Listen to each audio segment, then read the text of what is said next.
এখন আমাদের আন্দোলন হবে অদৃশ্য শক্তির বিরুদ্ধে। হাসিনা মুক্ত ফ্যাসিবাদ বিরোধী আন্দোলনের পরে, হাসিনা মুক্ত হওয়ার পরে বাংলাদেশে যেদিন আমাদের নেতা তারেক রহমান বক্তব্য রেখেছিলেন যে দীর্ঘ 16 বছর আমরা এই ফ্যাসিবাদী শক্তি হাসিনার বিরুদ্ধে আন্দোলন করেছি, এখন আমাদের আন্দোলন হবে অদৃশ্য শক্তির বিরুদ্ধে। আমরা সেদিনে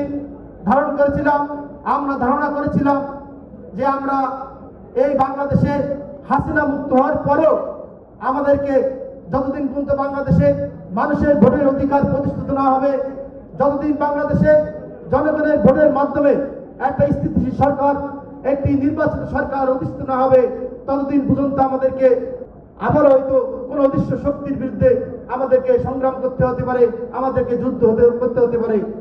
আমরা ইদানিং দেখছি সেই অদৃশ্য শক্তিগুলো আবার ঐক্যবদ্ধ হয়ে মাথাচাড়া দিচ্ছে।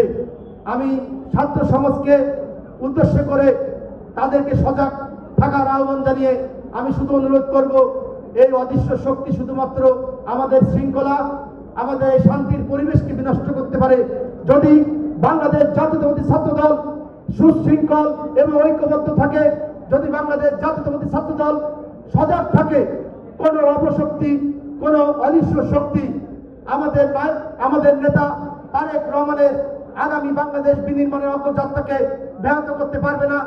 আমি জাতীয়তাবাদী ছাত্রদলকে অনুরোধ করব, আপনারা কোনো পাদে পা না দিয়ে আমাদের নেতা তারেক রহমান যে নির্দেশনা দিয়েছেন, আপনারা সেইভাবে আপনারা সুশৃঙ্খল হন, ঐক্যবদ্ধ হন।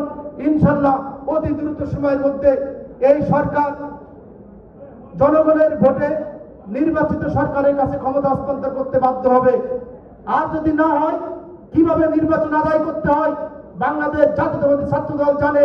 জাতীয়তাবাদী ছাত্রদল শত শত শহীদ, শত শত গুম নেতাকর্মীদের উপরে দাঁড়িয়ে থাকা সংগঠন। বাংলাদেশ জাতীয়তাবাদী ছাত্রদলকে আহ্বান করব, আগামীতে আরো ঐক্যবদ্ধ হবে এবং এই অদৃশ্য শক্তির বিরুদ্ধে সজাগ থাকবেন। ইনশাল্লাহ যতদিন পর্যন্ত আমাদের নেতা দেশনায়ক তারেক রহমান বাংলাদেশে পদার্পণ না করবেন, যতদিন পর্যন্ত আমাদের নেতা বাংলাদেশে স্বদেশ প্রত্যাবর্তন না করবেন, ততদিন পর্যন্ত কিন্তু বাংলাদেশের অদৃশ্য শক্তি বিভিন্ন জায়গায় বিশৃঙ্খল করার চেষ্টা করবে।